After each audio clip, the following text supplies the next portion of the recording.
இன்னைக்கு வைரல் கண்டென்ட்டாக போய் பல பேர் எதிர்ப்பு தெரிவித்து அவங்க ஆப்போசிஷன் வந்து நிறைய பண்ணி போஸ்டர் ஒட்டி நானாக கேசிட்டாங்க. இப்போ இவங்கெல்லாம் என்ன தொகுதியில் நிற்க போகிறான்னு ஏதாவது முடிவு பண்ணி சொல்லிட்டாங்களா வேட்பாளர்? அதுதான் தவைக்கா தனியாக நிற்கிது இல்லையா? தெருவில் நிற்க போகிறவன் எங்கே நின்றான், எந்த தொகுதியில் நின்றான் புரியுதா உங்களுக்கு? தெருவில் நிற்க போகிறவனுக்கு எந்த தொகுதியாக இருந்தா என்ன, ஏன் ஒரு இடத்துல போய் நிற்க வேண்டியதான். இந்த மாதிரி அவன் ஒரு இப்போ இது ஒரு எப்படின்னா ஆதவர்ஜனால குடிச்சிட்டான்னா தெய்வமாக மாறிடுவான், மனுஷனாகவே இருக்க மாட்டான், தெய்வமாக மாறிடுவான், தெய்வ நிலையை அடைஞ்சிடுவேன். புரட்சி இறைச்சி அது புண்ணாக்குன்னு சொல்லி அதுக்கப்புறம் அதை டெலீட் பண்ணிவிட்டு யார்கிட்டெல்லாம் மன்னிப்பு கேட்கணும் நைட்டு ஃபோன் பண்ணி மன்னிப்பு கேட்டிருக்காங்க. அது மன்னிச்சிருங்க, தெரியாமல் பண்ணிட்டேன். ஆனால் வெளியே போடல. தமிழ்நாடு கவர்மெண்ட்டு எல்லாருக்குமே ஃபோன் பண்ணி, பிஜேபிக்காரங்களுக்கு ஃபோன் பண்ணி, ஏன்னா தெரியாமல் போட்டேன் அது போஸ்ட்டை டெலீட் பண்ணிட்டேன், எது நினச்சிக்காங்க நைட்டோட தப்பி ஓட்டிட்டான் டெல்லிக்கு. அவர் லூஸ் மாதிரிங்க, போதையில் ஏதாவது ஒன்று பண்ணிடுவாங்க. அவன் இதுக்கு முன்னாடி சில பேர் சொல்லுவாங்க குடிச்சிட்டு நான் இப்போ எங்கே இருக்கேன்னு கேட்பேன் காலையில், மாப்பிள்ள அப்படியே பேசினேன், யூஹோ சாரி டாடி அப்படின்வாங்க. என்னடா ராத்திரி இப்படி இப்போ 7:30 கூட்டி செருப்படி வாங்கினேன், கண்ட இடத்துல போய் அடித்தாங்களா என்னையவா, நான் அம்மாடா ஏன்டா இப்போ அவனை போய் ஏதோ சொல்லி பெட்டி கடைக்காரன் அவனை போட்டு புரட்டி அடித்தான், ஏன்டா இப்படி பண்ணுறாரு, இப்படி இல்லாமடா நடந்துச்சு, ஓவர் ஆகிடுச்சு மாப்பிள்ள நேற்று அப்படின்னு. அந்த கதை தான் அதை வச்சேன். இல்லை உண்மையிலே இல்லை, சமீபத்தில் இந்த வெஞ்சன்ஸ்னு ஒரு படம் வந்தது. இந்த படத்தில் ஜான் விஜய் ஒரு கேரக்டர் பண்ணியிருந்தார். குடிச்சிட்டு என்ன பண்ணுவார், நைட்டு வந்து குடிச்சிட்டு அவளை போடுறேன் அப்படின்னு சொல்லிட்டு பிடிச்சிடுவார். காலையில் பார்த்தா அவளை ஸ்னைப்பர்ஸ் வச்சு போடுறதுக்கு ரெடியாக இருப்பாங்க. இவன் காலையில் ஏன்டா குடிக்கும் போது ஏன்டா என்கிட்ட ஃபோனை கொடுத்தேன் அப்படின்னு. எனக்கு இப்போ அந்த படமும் எதுவும் ஒன்றா லேட்டாக அடுத்தாரு காலையில் எழுந்துச்சு நோ பேபி நான் உன்னை சொல்லவே இல்லை, அந்த மாதிரி ஒன்று பண்ணவே சொல்லலை அப்படின்னு ஆரம்பிப்பார். இப்போ ஆதவர்ஜன் அந்த மாதிரி காலையில் எழுந்துச்சோன்னு எல்லாத்துட்டும் மன்னிப்பு கேட்குறது இல்லை நைட்டே கேட்டுருவோம். நைட்டே கொஞ்சம் தெரிஞ்சுன்னு ஒரு 3 மணிக்கு மன்னிப்பு போய்ட்டுருவான்.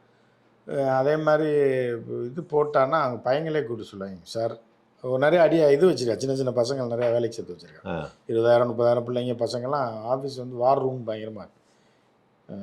அந்த வார் ரூமில் அவங்களே அடிச்சுக்கிடுவாங்க, புரியுதா, மாற்றி இருக்கும்போது 3 மணிக்கு எவனா ஃபோன், சார் என்ன சார் புரட்சி இறைச்சின்னு போட்டிருக்கீங்க, நாளைக்கு காலையில் விடிஞ்சுன்னா அவங்கள தூக்கி உள்ளே வச்சுருவாங்க சார் அப்படின்னு. ஐயோ அப்படியா, டெலிட் பண்ணியாமா, இல்லை டெலிட் பண்ணி விட்டுட்டு, சார் நான் டெலிட் பண்ணி தான் சார் தூங்கிட்டு இருந்தேன், நீங்கள் எது சார் உள்ள அட்மினாக உள்ளே பூந்து போட்டீங்க அப்படின்னு.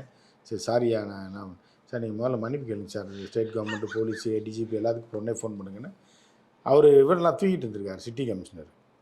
4 மணிக்கு ஃபோன் போட்டிருக்கான், சார் ஒரு தவறான சம்பவம் நடந்துச்சு, என்ன சொல்லுங்கள், அதாவது என்ன நடந்துச்சு சார், இந்த மாதிரி புரட்சி இறைச்சின்னு போட்டு டெலீட் பண்ணிட்டேன், நீங்கள் எதாவது தப்பாக நினச்சிக்காங்க சார், அது சீரியஸாக எடுத்து எதாவது பண்ணிடுறாங்க சார். அது என்ன எக்ஸாக்டாக அந்த இது போட்டார், அந்த இதுக்கு தான் ஜென்சி புரட்சின்னு சொல்லி போட்டான். ஜென்சி புரட்சி வந்து இதில் நேபாளில் நடந்த மாதிரி புரட்சி. அதை பற்றி வீடியோ போட்டிருந்தீங்களா நீங்கள்? ஆமாம் 4 மணிக்கு டெலிட் அப்போயே டெலிட் பண்ணிட்டான். டெலிட் பண்ணிவிட்டு காலையிலே ஃபோன் பண்ணி எல்லார்ட்டையும் கதறி எழுதிருக்கான். அங்கே பிஜேபிக்காரங்களுக்கு ஃபோன் பண்ணுறாங்க, தூங்கிட்டு இருந்திருக்காங்க எல்லோரும், யாருமே பார்க்கல. அதுக்குள்ளே ஸ்க்ரீன்ஷாட் எடுத்து போட்டோடனே ஃபோன் பண்ணி சொல்லுங்கள், நான் தெரியாமல் பண்ணிட்டேன் மன்னிச்சிருங்க, வழக்கு போட்டுருவாங்க, இந்த டைம் எலெக்ஷன் உங்களுக்கு கூட டொனேஷன் மாமனாட்டை வாங்கி தரேன். அவங்க ஓகே இன்னுமா தர்றாரு? இல்லை தருவார், பொண்ணை கட்டி கொடுத்துருக்காரு, தருவார். அதனால் அப்படியே போய்ட்டு பரவாயில்ல. ஸோ ஆக மொத்தம் இந்த எலெக்ஷன் எல்லாம் தெளிவான ஒரு முடிவு இருந்துச்சு. ஏப்ரல் 23 அனௌன்ஸும் பண்ணிட்டாங்க. இவ்வளோ கோடி செலவு பண்ணுறாங்க, இவ்வளோ லட்சம் செலவு பண்ணுறான்றான், ஆயிரக்கணக்கான கோடி வச்சுருக்கேன்றான். சரக்கை வந்து பாதி சரக்கை பாட்டிலில் கொண்டு வந்து எவ்வளோ நப்பி பயலாக இருக்கும் பாருங்க. இப்போ நம்மளே போய் டெல்லியில் இறங்கினோன்னா, இப்போ எனக்கு சரக்கு வேணும்னா என்ன, எனக்கு ஆள் இருக்கு, காசு இருந்தால் போதும், புரியுதா? அது நீ தங்க போகிற ஸ்டார் ஹோட்டல் வேறு, இந்த மண்ணாங்கட்டி சரக்கு மயிரை பிடிங்கி இங்கேருந்து கொண்டு போய் தான் அங்கே குடிக்கணும் பண்ணி, புரியுதா உங்களுக்கு? நீ ஒரு 5 ஸ்டார் ஹோட்டலே 7 ஸ்டார் ஹோட்டலே கால் பண்ணி எனக்கு மார்டல் என்ன காசு பற்றிலாம் நான் கவலை இல்லை, இப்போ எனக்கு மார்டல் 1 லிட்டர் வேணும் அப்படின்னா கொண்டாந்துருவாங்க டெல்லியில். அது டெல்லியில் கிடைக்காது எதுவுமே, எத்தனை மணியாக இருந்தாலும் வாங்கலாம். டெல்லி ஸ்டார் ஹோட்டலில் இல்லை, டெல்லி போய் தெருவில் ஆட்டோ பிடிச்சி பட் பிடிச்செல்லாம் அலைஞ்சி சந்தா போய் சரக்கு கடையில் போய் தேட போகிறது கிடையாது. இல்லைண்ணா, டெல்லி யூனியன் டெரிட்டரி வேறு இல்லை, கிடைக்கும், கம்மியாக வேற இருக்கும்ல, அங்கே கம்மியாக இல்லை. ஃபாரின் சரக்கு எல்லா இடத்துலையும் ஒன்றா தானே இருக்கும். சரி, ஒரு நாளைக்கு இருக்கிறத கொண்டு வாயா, மார்பியஸ் ப்ளூவை கூட கொண்டா குடிச்சிட்டு படுக்கிறேன்னு படுக்க வேண்டியதானே. இதே சரக்கை தான் குடிச்சோன்னே இந்த பிடிங்கி போட்டான், இல்லை சரக்கும் போச்சு குடியும் போச்சு. எவ்வளோ முட்டாளாக இருப்பான் பாருங்கள். வெளி உலகமே தெரியாத ஒரு கூதுரை பையன் இவெல்லாம் ஆட்சிக்கு வந்து இவெல்லாம் அமைச்சர் ஆகணும்னு ஆசைப்பட்றான்னா, எம்எல்ஏ ஆகணும், மினிஸ்டர் ஆகணும்னு ஆசைப்பட்டாலும் இவெல்லாம் வச்சு என்ன தாங்க பண்ணுறது? ஒரு சரக்கு டெல்லியில் ஒன்றால் வாங்குறதுக்கு தைரியம் இல்லாமல், எந்த ரூட்டு தெரியாமல், உனக்கு ஆளே தெரியாது முதல்ல, புரியுதா? போயிட்டு இவராவது பரவாயில்ல, அவர் ஃபேன்சி ஸ்டோரில் கத்திரிக்கோள் வாங்கிக்கலாமே தம்பி. ஆமாம், புரியுதா? விஜய் போயிட்டு ஒரு தம் தூண்டு கத்திரிக்கோளை ஃபேன்சி ஸ்டோரில் வாங்குற கத்திரிக்கோளை முடி வெட்டுறதுக்கு அங்கே எடுத்துட்டு போனேன்ற மாதிரி. அதாவது இன்டர்காம்ல ரூம் சர்வீஸில் கேட்டால் எனக்கு இப்போ கத்திரிக்கோள் கேட்டால் கொடுக்க போகிறாங்க. புரியுதா? இல்லைன்னா டெல்லியில் மன்ற தலைவருக்கு புஷி ஆனந்திட்ட சொன்னால் போதுங்க, யூனியன் ஃபோன் பண்ணி டெல்லியில ஏது மன்றம் இருக்கா, எவனா இருக்கா, ரசிகர் இருக்க மாட்டாங்க. புஷி ஆனந்துக்கு தெரியும். புஷி ஆனந்திட்ட சொன்னால் ஃபோன் பண்ணி, தம்பி தலைவரை இட்டுன்னு வர்றேன், நீ ஒரு கத்திரி மட்டும் வாங்கி வை அப்படின்ட்டா. அதில் என்ன பயம்னா பெரிய கத்திரியாக வாங்கிட்டான்னு வைங்க, டெய்லர்லாம் துணி வெட்டுவாங்க, தலைவர் கேட்டு சமாடி வாங்குவாப்புல புஷியான. யோ மூக்குக்குள்ள விட்டு முடிய வெட்டுற கத்திரி வாங்கிட்டு சொன்னா டெய்லர் வெட்டுற திருப்பூர்ல பனியன் வெட்டு. அந்த ஒரு பயத்துல தான் கையோட கொண்டு போயிருப்பாப்ல. நம்ம இவங்கிட்ட சொல்லி இவங்க புரிஞ்சு வேற கத்திரியை வாங்கிட்டு வந்து மூக்க வெட்டுறது கத்திரி வாங்கிட்டு வந்துடுவாங்க. இல்ல இவனுங்க அந்த எனக்கு டவுட்டா இருக்கிறது இருக்கீங்க, ஒரு இளவுக்குமே லாய்க்கு இல்லைங்க. தலைவனும் அப்படித்தான், கூட இருக்கணும் அப்படி இல்லைங்க. உண்மையிலேயே எனக்கு என்ன டவுட்டா இருக்குன்னா, விஜய் கட்சி ஆரம்பிக்கிறேன்னு சொன்னார். ஏன்னா நான் ஒரு மாதிரி விஷுவலைஸ் பண்ணி பாக்குறேன், விஜய் கட்சி ஆரம்பிக்கிறார், நான் வந்து மக்களுக்கு இதெல்லாம் செய்ய போறேன் அப்படின்னு சொல்லிட்டு ஒரு விஷயத்த சொல்றாரு. ஆனா கூட வந்து சேர்றாங்க ஆதவர்ஜுனா, செங்கோட்டையன், இவர் புஷி ஆனந்த், ராஜ்மோகன், எல்லாரும் வச்சுங்களேன். இவங்க எல்லாரும் இல்லை, இது உள்ளே போய் அவங்கவுங்க ஆளாளுக்கு ஒன்று எனக்கு எடுத்து விட்டுருவோம் அப்படிங்கிற மாதிரியே ஆதவர்ஜுனா ஒரு ஸ்டேட்மெண்ட்டு. புஷி ஆனந்த் சம்மந்தமே இல்லாமல் இந்த கூட்டத்தை கூட்டும்போது இந்த டோக்கன் இல்லையா உள்ளான்னு அடித்து வரட்டுறது. ஏதாவது பிரச்சனை வரக்கூடிய விஷயங்களையே செய்கிறது இவங்க எல்லாரும். ராஜ்மோகன் எழுதி தரதுலேயே நல்லா செஞ்சு விட்டுறாப்புல. செங்கோட்டையன் வந்து போய் கூட்டணி பேசலாமா அப்படின்னு போகும்போது கேட்டா சிஎம்மா கையில் தான் வேண்டாங்கிறது. எனக்கு இதெல்லாம் பார்க்கும்போது இவங்கெல்லாம் அந்த இந்த இவங்க தான் அந்த இந்த படத்துல இல்ல இந்த 4 பேர் வருவாங்கல்ல, 4 பேர் வந்து எல்லாத்தையும் கெடுத்து விட்டு போயிடுவாங்கல்ல, அந்த மாதிரி இருக்கு. அது ஒன்று. அந்த காலத்தில் ஒரு பழமொழி சொல்லுவாங்க, பொண்ணு பார்க்க போனான் ஒருத்தன். பொண்ணு பார்க்க போனால் அங்கே பார்த்தா மாமியார் அவ்வளோ அழகாக இருந்திருக்கு. அவனுக்கு மாமியாரை பிடிச்சி, அது இவனுக்கு தெரியாது, மாமியார்னு தெரியாது. தெரிஞ்ச உடனே இந்த பொண்ணு நல்லா இருக்குன்னு இருக்கான். அதுதான்டா மாமியாரா, அவரோட மகளை தாண்டா பொண்ணு பார்க்க வந்திருக்கான், அந்த பிள்ளை ரெடி ஆகிட்டு இருக்கு, நீ பாட்டு மாமியாரை கையை காட்டுற அப்படின்னு. எனக்கு இந்த பொண்ணு தான் வேணும். அப்புறம் அடித்து எடுத்துகிட்டு வந்திருக்கேன். அப்புறம் சொல்லியிருக்கேன் வேறு கல்யாணம் பண்ணி வைக்கிறேன். நோ எனக்கு அந்த கட்டினா அந்த பொண்ணை தான் கட்டுவேன், இல்லை கழுத மேலே போவேன்ட்டான். அந்த மாதிரி ஒரு பழமொழி சொல்லுவாங்க, கட்டினா மாமியாரை கட்டுவேன் இல்லை கழுத மேலே போவேன். அந்த மாதிரி ஒரு கேவலமான பழமொழி அந்த காலத்தில் சொல்லுவாங்க. அப்படி சில பேர் அந்த மாதிரி தான் இப்போ இருக்குது. அது நடக்குமா? நடக்காது. இதுதான் விஜயோட. செங்கோட்டை டப்புன்னு போவாப்புல, சிஎம்னா ஓகே, இல்லைன்னா போயிட்டு வாங்கன்றான்னு என்ன பண்ணும்? அதாவது எதை சொன்னா இமீடியட்டா வெளியே அனுப்புவாங்கல்ல, அதை கரெக்டாக எனக்கு டவுட்டா. நம்ம ஒரு விஷயம் சொல்லுவாங்கண்ணே, ஒரு அரசியல் கட்சி ஆரம்பிச்சிருக்காங்க, ஒரு இதில் பேச போறாங்க, இதெல்லாம் பேச போறாங்கன்னு சொல்லுவாங்கல்ல, அது எல்லாத்தையும் விட்டுட்டு இந்த ஆட்மன் நோட்டில் ஒரே ஒரு கொஸ்டின் ஒரு ஆன்சர் இருக்கும்ல, இது மாதிரி பேசவே முடியாதுன்னு அதை ஒன்று கேட்டிருக்காப்புல. கேட்டானே டக்குன்னு அவங்க கதவை சாத்திடுவாங்க. ஓகே தேங்க்யூ பாய், முதல்ல முடிச்சிட்டாங்க. இந்த மாதிரி இருக்குது, இந்த குதிரைங்க வந்து போயிருக்காங்க, விசாரணைக்கு போயிருக்காங்க, அங்கே போயிருக்காங்க, ஒருவேளை சிபிஐ அதிகாரியை குத்துறதுக்கு இல்லை, எப்படி வேணாலும் நினைப்பாங்க அரசியலில். புரியுதா அவங்களுக்கு? அப்படி ஒரு நடிகர் அந்த மாதிரி ஃபேமஸான ஆள்லாம் பண்ண மாட்டாங்க. இனி ஆதவர்ஜுனா எங்கே போனாலும் கையில் எல்லாரும் பாட்டில் வாங்கிட்டு போவாங்கல்ல. இல்லை இப்போ எல்லாருக்கும் தெரிஞ்சிடும் அவர் மாட்டில் தான் குடிப்பார். அண்ணன் வரான்னா நீங்கள் பாட்டில் எடுத்து வந்து மாட்டி இப்போ இதில் பண்ணிடாதீங்க, நீங்கள் வாங்க, நான் ரெடியாக பாட்டிலோடு நிற்கிறேன். என்னென்ன குடிப்பேன்னு சொன்னால் நம்மளாம் சேர்ந்து குடிச்சிக்கலாம்லே. இல்லை ஃப்ளைட்டு கிளம்புற நேரத்துக்கு கூட இருக்க அந்த பசங்க இருக்காங்க, அவங்க சொல்லி தம்பி டெல்லி வரேன், பாட்டில் ஒன்று வாங்கி வைக்க சொல்லி கடை அடைச்சிடுவாங்க. சில பேர்லாம் சொல்லுவாங்க தெரியுமா, இப்போ போயிட்டு இருப்பாங்க, ஏதாவது மீட்டிங்கில் இருப்பாங்க, மணி 9 ஐயோ என்ன கொஞ்ச நேரம் கடை அடைச்சிடுவான்னு டக்குன்னு ஃபோனை போட்டு, தம்பி ஒரு 2 பீர் மட்டும் கூலிங்காக வாங்கி வச்சுருங்க, கடை அடைச்சிடுவாங்க, நான் வந்துடுறேன்னு சொல்லுவேன். சாதாரண ஆள் கூட சொல்லுவேன். நீ வந்து இந்தியா பூரா லாட்ரி மேதே அவர் யார், எங்கள் மாமனார். நார்த் ஈஸ்ட்லலாம் போனால் அந்த ஸ்டேட்டே அவர் கட்டுப்பாட்டில் இருக்குது. டெல்லியும் உங்கள் கட்டுப்பாட்டில் தான் இருந்துச்சு ஒரு காலத்தில். மம்தா பானர்ஜி எல்லாமே இருக்கும்போது, ஏங்க இவங்ககிட்ட இருக்கிற காசுக்கு அரை பாட்டில் கொண்டு எனக்கு அதை ஜீரணிக்கவே முடியல. புரியுதா அவருக்கு? நீங்கள் டெல்லியிலே கடை அடைச்சிட்டான்னு